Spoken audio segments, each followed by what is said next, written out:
जय श्री राम आप सभी राम भक्तों को। और बजरंगबली महाराज जी का ये प्यारा गाना हमारे अवध के स्टार रवि भट्ट देवा जी का जो ट्रेंडिंग में चल रहा है, कृपा बनौले रहा बजरंगबली। आइए सुनते हैं भैया से।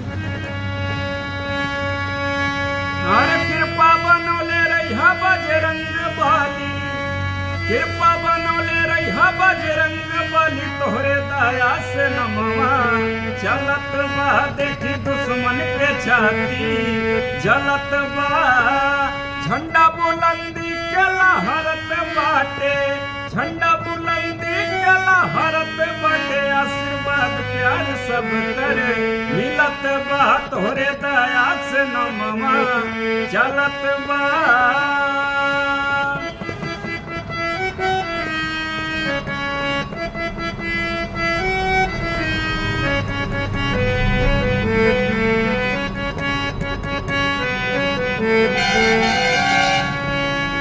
शासन और प्रशासन लागल, एक पत्ता तलक हिलल बा, शासन और प्रशासन लागल, एक पत्ता तलक हिलल बा, तोहरे दया से है बजरंगबली, तोहरे दया से है बजरंगबली, तोहर बेटवा न कबहू गिरल बा, तोहरे दया से नमवा चलत बा, कृपा बनौले रहिया बजरंगबली, कृपा बनौले रहिया बजरंगबली, तोहरे दया से नमवा चलत बा, देखी दुश्मन के छाती जलत बा, संकट कटाया मिटाया सब पीरा,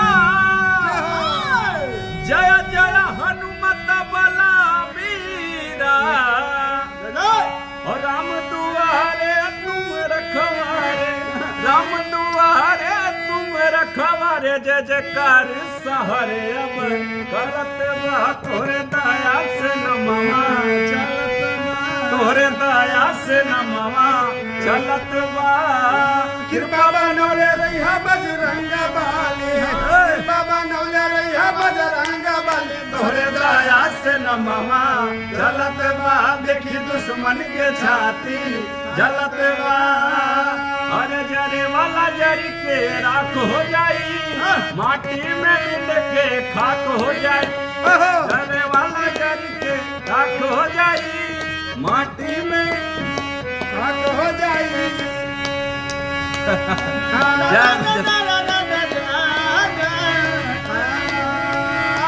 कृपा बनौले रहिया बजरंगबली, कृपा बनौले रहिया बजरंगबली, तोहरे दया से नमवा चलत बा, देखी दुश्मन के छाती जलत बा।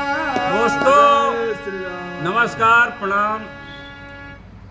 गीतकार कबीर मृदुल जी, सिंगर अजीत अस्क जी, और बहुत ही अच्छी गायकी, और मैं आपका भाई अवध का लाल गायक देवा।